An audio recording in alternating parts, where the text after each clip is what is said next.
കെഎസ്യുവിന്റെ സംസ്ഥാന പഠന ക്യാമ്പിൽ ഡിജെ പാർട്ടിക്കിടയിൽ പ്രവർത്തകർ ചേരിതിരിഞ്ഞ് തമ്മിൽ തല്ലി. വ്യക്തിവികാസത്തിനും വ്യക്തി നവീകരണത്തിനുമായി ഏർപ്പെടുത്തിയ ക്യാമ്പിൽ മദ്യത്തെ ചൊല്ലിയാണ് തമ്മിൽ തല്ലുണ്ടായതെന്നതാണ് ഏറ്റവും വലിയ വിരോധാഭാസം. സംഘർഷത്തിൽ പരിക്കേറ്റ മണ്ഡലം പ്രസിഡന്റിനെ ആശുപത്രിയിൽ പ്രവേശിപ്പിച്ചു.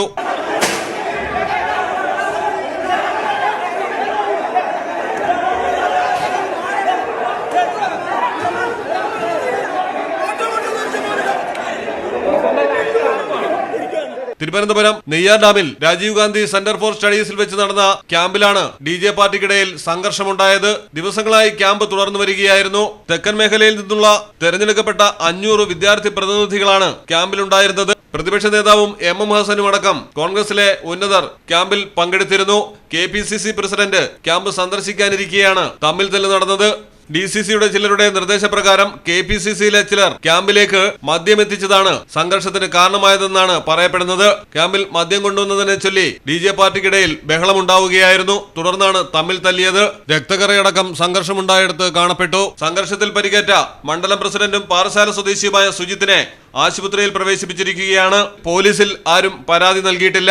സംഭവത്തെക്കുറിച്ച് അന്വേഷിക്കാൻ KPCC 3-അംഗ അന്വേഷണ കമ്മീഷനെ അടിയന്തരമായി നിയമിച്ചു. ക്യാമ്പ് പിരിച്ചുവിടാനാണ് സാധ്യത. സംസ്ഥാനത്താകമാനം നടത്താനിരിക്കുന്ന ക്യാമ്പുകളുടെ മുന്നോടിയായി ആദ്യ ക്യാമ്പായിരുന്നു നെയ്യാർ ഡാമിൽ നടന്നു വന്നിരുന്നത്. മലയാളം ടെലിവിഷൻ, തിരുവനന്തപുരം.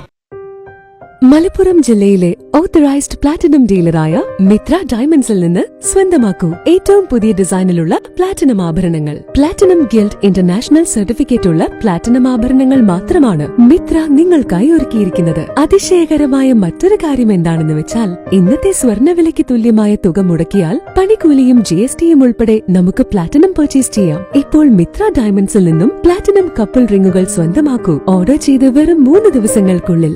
മിത്ര ഡയമണ്ട്സ്, മാറുന്ന കാലത്തിന്റെ ആഭരണ സങ്കല്പങ്ങൾക്കൊപ്പം. മിത്ര ഡയമണ്ട്സ്, താഴെപ്പാലം, തിരൂർ.